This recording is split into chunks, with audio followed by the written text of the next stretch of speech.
All right, Jim. On today's Ask a Chemist, we are going to talk about how to talk about the ethics of chemistry. Oh. We've got some questions on the color of fire and some fun questions with people sharing updates on their nostalgic glow in the dark item and things like that. Nice. Cool. So, are you ready to get started? I'm very ready. Let's do it. Let's do it.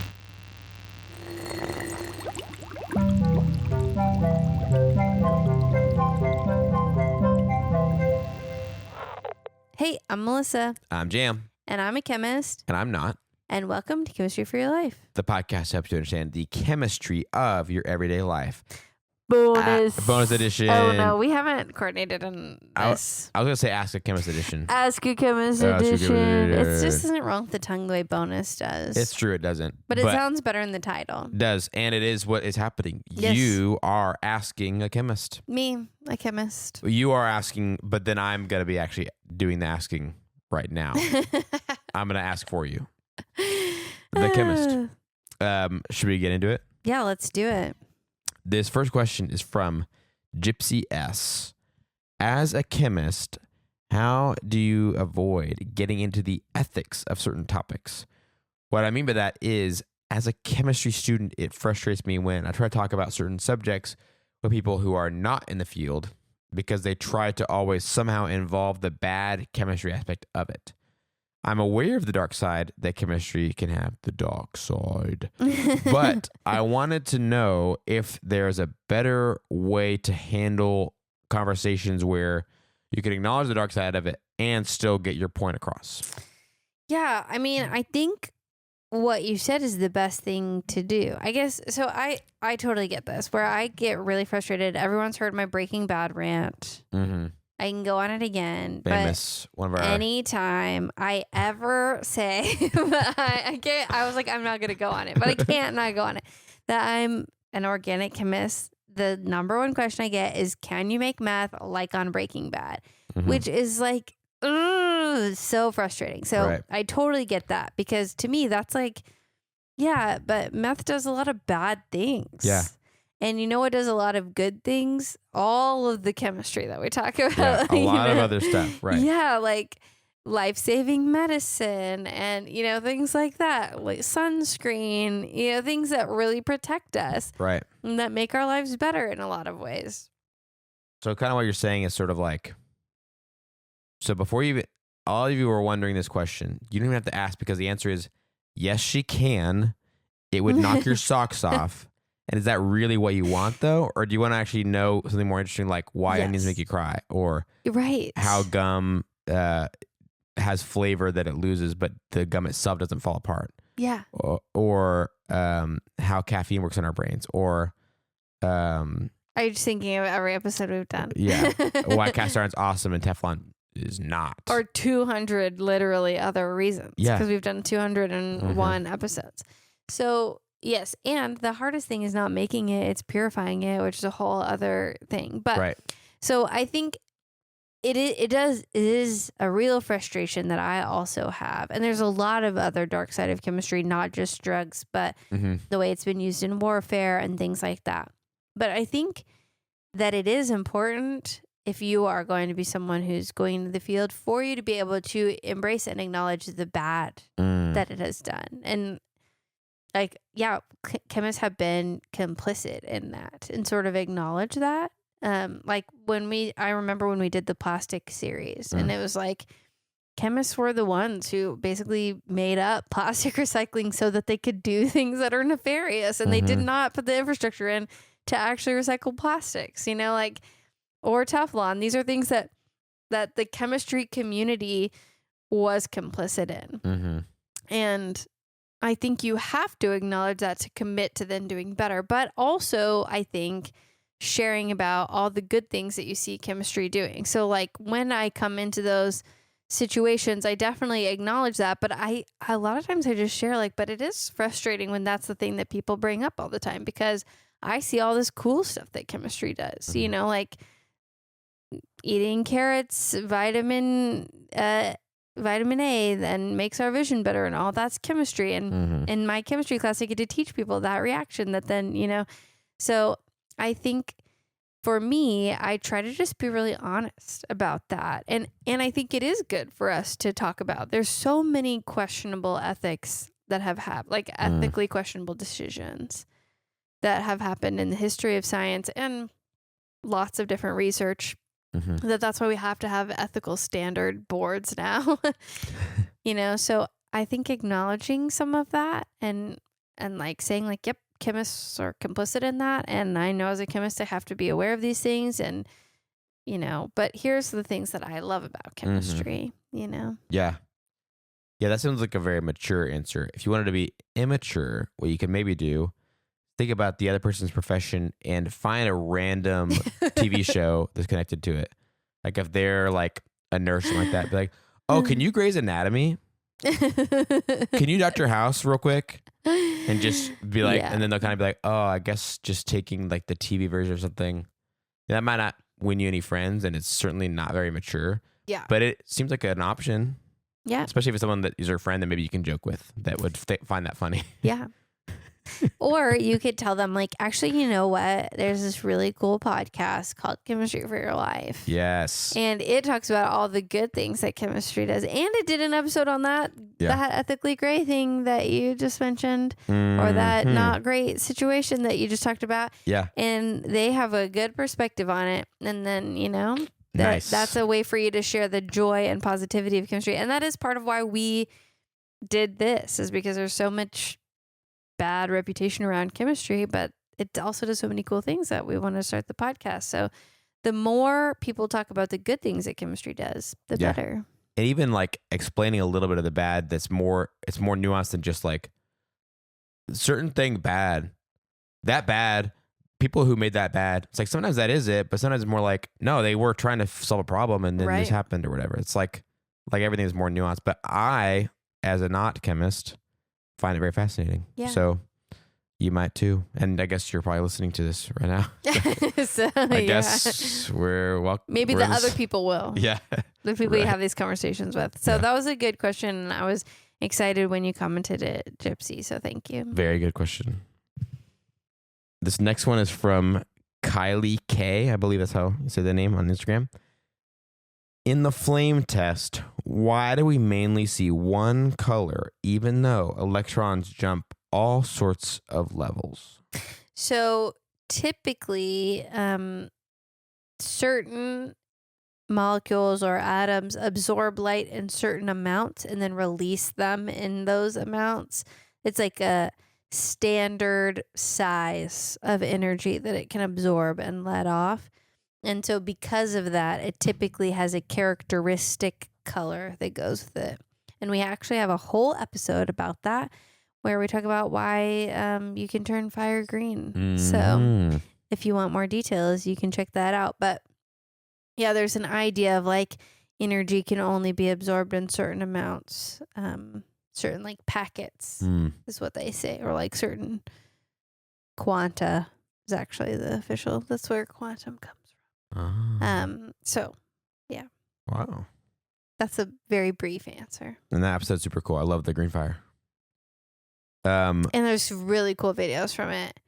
I really should go back and take those and make them into like a cool TikTok or something. Did we do that? No, I don't know if we have, but like, wow, that would have killed in October. Yeah. Whoops. Oopsie. Oh, well, people will think it's cool anytime of the year. That's true. People love spooky stuff no matter what month it is.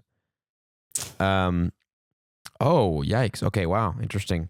From Kaibe, great question for both of us. For Jam and Mel, what is the hardest class in your major, or was? The hardest one for me was physical chemistry, which the last time I made a joke about that on Instagram, so many people commented.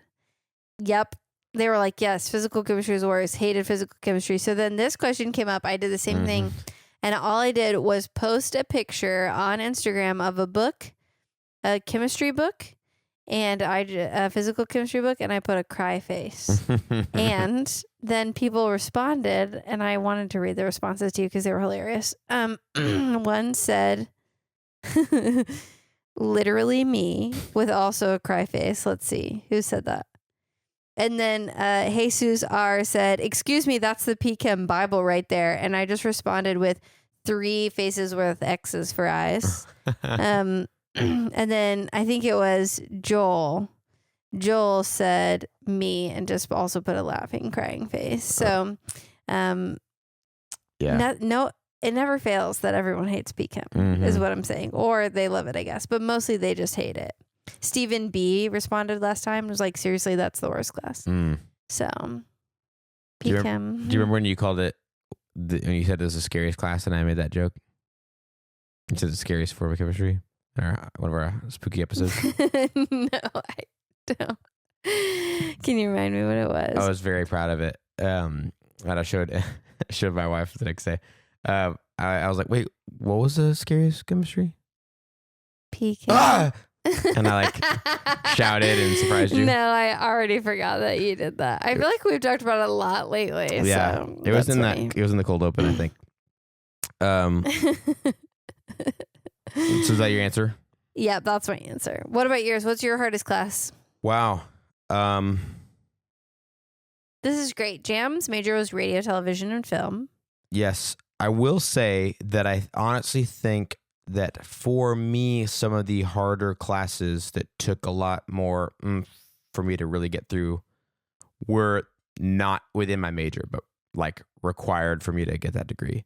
But interesting. Your question was about class in my major. So I think that's a more interesting answer. Like I would say French was really hard. It was difficult to make myself be motivated sometimes. Je suis désolé. Doesn't that mean I'm sad? Hopefully. That's a great question for my French neighbor who I wish I could remember enough French to talk to him about.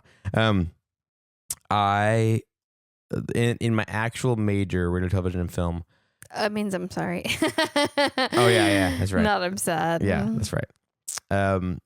I think the hardest class was also one I really enjoyed that was pretty late in that degree plan where I had to make a documentary. Wow. And so you can understand why that was hard, but it was so much fun. Like it was like the whole point of doing that major. I went the documentary route. And so you had one class in the fall that was about documentary pre-production. So you had to like do all the pre-production prep stuff. And then in the spring, you took a class that was actually the production of it. And so my partner, Jay, and we got partnered up, which was really a great deal because I knew he was going to be in that class. He didn't take the pre-production class, but I already had an idea formed and I knew I could work with him. And he was a good friend of mine. So we took that together and it helped a lot that we got to be partners. And I knew that he wasn't going to be like when you get stuck with somebody in a group project that's not quite into it. But what was your documentary about? So I knew in our little town here in Denton, we have a local music scene that has had different sort of eras of being big and kind of dying down a little bit and coming back, and different genres that have been popular and stuff. There's a folk musician here that is just one of the best. He's amazing. His stuff is so good. And when I first moved here, I got obsessed with a couple of his albums. And so it was like sort of my dream idea. I was like, this is never going to work. I'll have to maybe pick a different band, but I'm going to shoot for the moon kind of thing, to do a documentary about him. And I got in touch with his record label, and then they got me in touch with him. They were just like, yeah, actually, you know what? He probably would be at least open to hearing your idea. So we'll put you in touch with him. And we got to meet up with him and pitch the idea. And he was very hard to read in the conversation. And then the next week he called me, was like, yeah, I'm in, let's do it. So we did this documentary about. Who is it? His name is Doug Burr. I've never heard of him. Can we watch your documentary? Is it online somewhere? It is. Yeah. And that's one of the hard things too, is that I'm proud of it. As soon as we were done, Jay and I knew things we would have done differently. That's what's so hard. It's like, you work on it, but at the same time, I think with a lot of documentaries in real life, like outside of the confines of a class of a semester, you can go do second, third interviews. You can go shoot more. You can make cuts of it and realize what's not working and go out. There's no real deadline other than your money running out. But there's not someone who's like, no, we're going to show this thing, premiere it at this place, better be done by then. Usually you got to have the thing done and then you shop it around at festivals and someone wants to buy it and distribute it. So we would do some things differently. I think also though that shows your growth as a filmmaker and like a person. You know, anytime I look at my research for my dissertation, I'm like, ugh, I would have not done any of this like this.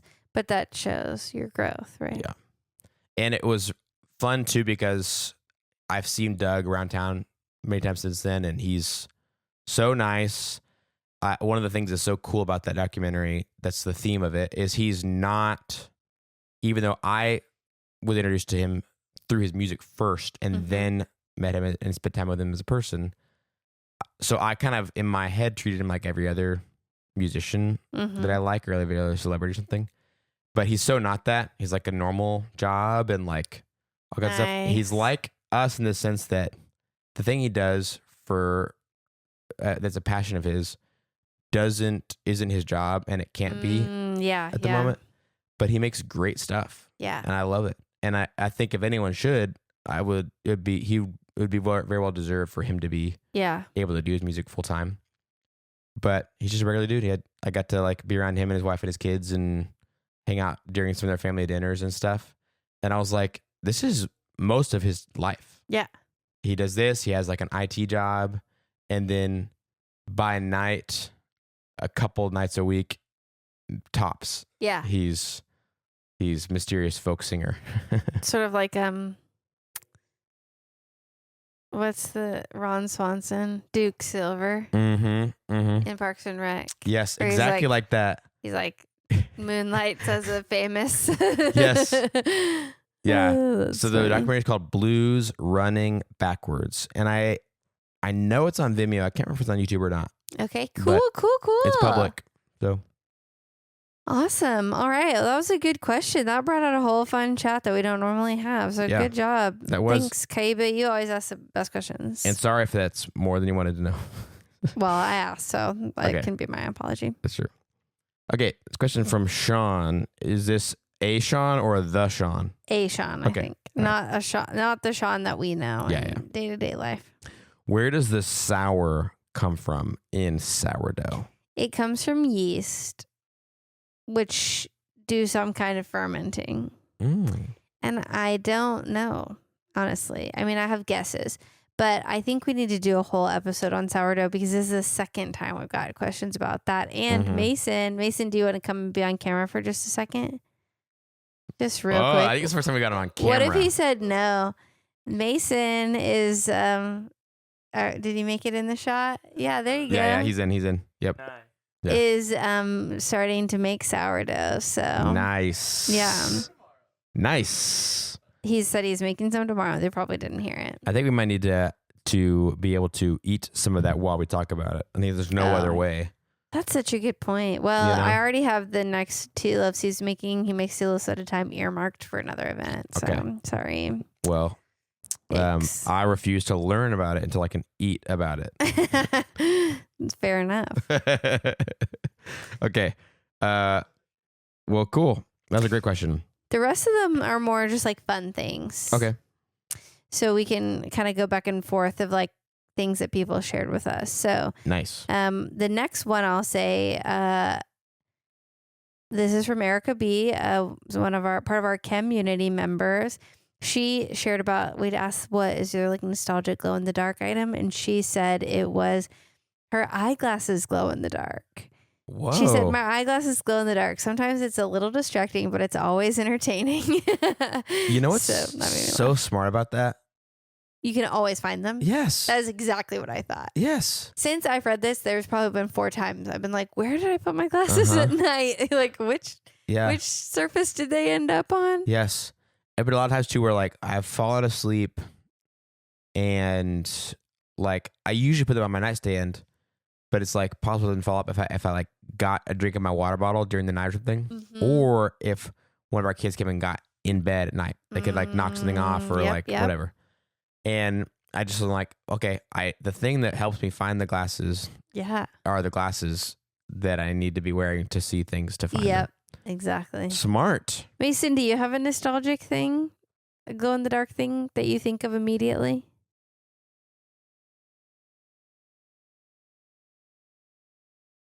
He does. Everybody has a glow in the dark thing. Yep. Once when I was little, my mom and I took some glow sticks and like cut them up and then got them all over the car and then drove around with glow in the dark inside the car.